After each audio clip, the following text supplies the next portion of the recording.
আসসালামু আলাইকুম ওরহমতুল্লাহি ওবরকাতুহু। সুপ্রিয় দেশবাসী, নিশ্চয় আমরা দেখেছি, আপনারা দেখেছেন, গত 29শে ডিসেম্বর এশিয়া উপমহাদেশের অধ্যক্ষ শরাফত কেন্দ্র মাজমানাত দরবার শরীফের আওলাদ হুজুর সৈয়দনা গৌসুল আজম বাবা ভান্ডারী শাহজুব সৈয়দ গোলাম রহমান শাহ আল মাজমান্ডারি রহমতুল্লাহ নাতি সৈয়দ সদরুল উলামা মাজমান্ডারির মৃত্যুতে আমরা একটি বিষয় আমরা লক্ষ্য করেছি, সেটা হচ্ছে ওনার মৃত্যুর পরে ওনাকে দাফনের পূর্ব পর্যন্ত ওখানে ডোল বাঁশি বাদ্য বাজনা বাজানো হয়েছে। বিষয়টি পুরো সোশ্যাল মিডিয়া সমালোচনার ঝড় তুলেছে এবং আহলে সুন্নাত ওয়াল জামাতের অঙ্গনে বেশ সমালোচিত হয়েছে। ইতিপূর্বে আমরা গোলাম মহিউদ্দিন হিয়াজুরি নামক এক ভণ্ড প্রতারকের একটা বক্তব্য আমরা সোশ্যাল মিডিয়া আমরা দেখেছি। সে নিজ কাজটি করিয়েছে। সে একটা বক্তব্য বলেছিল, তার একটা বাণী আমরা শুনেছি, সেটা হচ্ছে তিনি বলেছিলেন কি, যে আমার মরণকালে ডুল বাসিয়ে বাজাইও দরবারে ভাইওরে, কলমা কালামো কলমা কালামো ভাই, আমার কোনো কিছুর দরকার নাই। এই যেহেতু কোনো একটা তিনি একটি বক্তব্য বলেছিলেন এবং তিনি সেখানে এটা করে দেখিয়েছেন। কিন্তু মাজমানাত দরবার শরীফ আমাদের আস্থার প্রতীক। মাজমানাত দরবার শরীফ আমাদের জন্য সবচেয়ে একটি নির্ভরযোগ্য একটি স্থান। আমরা ওই ভণ্ড প্রতারকের অনুসরণে অনুকরণে কোনো কিছু এখানে হোক সেটা আমরা চাই না। এবং আওলাদের মাজমানাত দরবার শরীফ যত আওলাদ যারা আছেন ওনাদের খেদমতে বিনীত অনুরোধ হচ্ছে, আপনার বিষয়টা একটু গুরুত্বের সাথে আপনারা দেখবেন। আমি আশা করছি যে আপনারা বিষয়টা খুব লক্ষ্য করেছেন এবং আপনারা বসে একটা সিদ্ধান্ত দেবেন আগামীতে যাতে এসব কোনো কর্মকাণ্ড যাতে মাজমানাত দরবার শরীফের অঙ্গনে যাতে না হয়। কেননা আপনাদের আওলাদদের মাঝে কোনো একটা কিছু যদি হয়ে যায়, সেটা বক্ত ভিন্দগণ মুরিদগণ সেটাকে অনুকরণ করে থাকেন। হ্যাঁ, তো সেজন্য আমি অনুরোধ জানাবো বিষয়টি আপনারা নেক্সট আলোচনা করবেন। অদূর ভবিষ্যতে যাতে মাজমানাত দরবার শরীফের অঙ্গনে যাতে এসব যাতে আর না হয়। মৃত ব্যক্তিকে কেন্দ্র করে ওনার মৃত্যুর পূর্বে এন্তেকালের আগে পরে এসব কিছু ডোল বাদ্য বাজানা বাঁশি এগুলো যাতে বাজানো না হয়। ওনার দাফন কালে যাতে এসব কিছু যাতে আর করা না হয়। মুসলমানদের মৃত্যুর পর দাফন কিভাবে হবে, ওনার কাজটা কিভাবে হবে, বিষয়গুলো তো অলরেডি হাদিস শরীফের মধ্যে আসছে।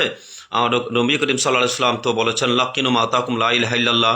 হ্যাঁ, এবং আমরা কালেমা শাহাদাত পড়বো, কোরআন কারীম তেলাওয়াত করবো, জিকির আজকার, দোয়া দুরূদ ইস্তিগফার এগুলো পড়বো আমরা। এবং বিশেষ করে বিশেষ আমাদের আহলে সুন্নাত ওয়াল জামাতের অঙ্গনে আমরা যারা মৃত ব্যক্তি ইন্তেকাল করেন ওনাদেরকে দাফন করার সময়, কবরে নেওয়ার সময়, জানাজার মাঠে নেওয়ার সময় আমরা কালেমা শাহাদাত পড়ি, আশহাদু আল্লা ইলাহা ইল্লাল্লাহ ওয়া আশহাদু আন্না মুহাম্মাদুর রাসূলুল্লাহ পড়ি, আল্লাহু রাব্বি মুহাম্মাদুন নবী সাল্লাল্লাহু আলাইহি সাল্লাম, এগুলো আমরা পড়ে থাকি। এগুলো আপনারা পড়বেন, এটা আমি আশা করছি। এবং বিশেষ করে যেহেতু আপনাদেরকে অনেকে অনুসরণ করে থাকেন, আজকে দেখলেন না বেগম খালেদা জিয়ার ইন্তেকালের পরে ওনার সন্তান জনাব তারেক রহমান সাহেব ওনার মায়ের পাশে বসে কোরআন কারীম তেলাওয়াত করেছেন। তো আপনারা সদরুল্লাহ মাজমান্ডারি ইন্তেকাল করেছেন, ওনার সন্তানরা ওনার আওলাদরা চাইলে তো ওনার আশপাশে বসে কোরআন কারীম তেলাওয়াত করতে পারতেন, দোয়া দুরূদ ইস্তিগফার পড়তে পারতেন। এসব না করে আপনারা ডোল বাদ্য বাজানোর ব্যবস্থা করলেন কেন?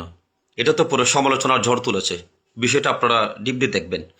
সাথে সাথে আমি অনুরোধ জানাবো, আসন্ন মাহফিলে মাজমানাত দরবার শরীফের শাহী ময়দানে যে মাহফিলগুলো হয়, সেই মাহফিলের মধ্যে আগত ওলামায়ে কেরাম যারা আলোচক হিসেবে থাকবেন, আপনাদের খেদমতে অনুরোধ রাখছি আমি, আপনারা আগামীতে মাহফিলের মধ্যে সুস্পষ্ট ভাষায় মাহফিলের বিষয়টি খুব গুরুত্বের সাথে তুলে ধরবেন।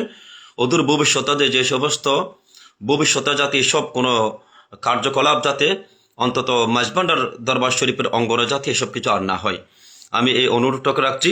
বিশেষ করে আমি আরও স্পষ্ট করছি যে মাজমানাত দরবার শরীফের সিলসিলায় তরিকতে উসুলে সাবাই এসব কোনো নিয়ম নীতি লেখা নাই, ইতিপূর্বে আমরা দেখিনি। মাজমানাত দরবার শরীফে কোনো আওলাদ মৃত্যুবরণ করলে, বিশেষ করে আমি হজরত শাহ আসফ সৈয়দ মৌলানা মঈনুদ্দিন আহমদ আল মাজমান্ডারি, শফির বশর মাজমান্ডারি, মুনিরুল হক মাজমান্ডারি এবং ডাক্তার সৈয়দ দিদার হক আল মাজমান্ডারি আলাইহিম রহমতি রিদওয়ান, ওনাদের প্রত্যেকের জানাজায় আমি শরীক হওয়ার চেষ্টা করেছিলাম। আলহামদুলিল্লাহ আমি শরীক হয়েছিলাম। কারো মৃত্যুতে এসব কিছু আমরা দেখিনি। সুতরাং আগামী প্রজন্ম আপনাদেরকে অনুকরণ করবে। এসব কিছু করলে ভবিষ্যৎ প্রজন্ম আপনাদেরকে কি অনুসরণ করবে, কোন যুক্তিতে আপনাদের এই কাজগুলো এসব ক্রিয়াগুলো মানুষ কীভাবে অনুসরণ করবে। আমি সকলকে ধন্যবাদ জানাচ্ছি, মোবারকবাদ জানাচ্ছি, এবং যারা আমার লাইভের সাথে যুক্ত হয়েছেন, আমি আপনাদের মাধ্যমে আওলাদ পাকের সাথে বিভিন্ন মঞ্জিল দায়িত্বশীল যারা আছেন, আপনাদের মাধ্যমে আমি মেসেজটুকু পাঠাতে চাচ্ছি যে আপনারা গিয়ে আপনাদের মঞ্জিলগুলোতে এসব বিষয়গুলো আলোচনা করবেন। আগামী মিটিংগুলোতে আপনারা আলোচনা করে এসব বিষয়গুলো আপনারা সুষ্ঠু সমাধান করবেন, এবং যাতে এসব কিছু আর না হয় সে ব্যাপারে সবাই সতর্ক থাকবেন। আল্লাহ পাক রব্বুল আলামিন আমাদেরকে সঠিক দিনের সঠিক বিষয়গুলো আমাদেরকে বোঝার তৌফিক নসিব করুন, আমিন। ওয়া আখিরু দাওয়ানা আলহামদুলিল্লাহি রাব্বিল আলামিন। আসসালামু আলাইকুম ওয়া রাহমাতুল্লাহি ওয়া বারাকাতুহু।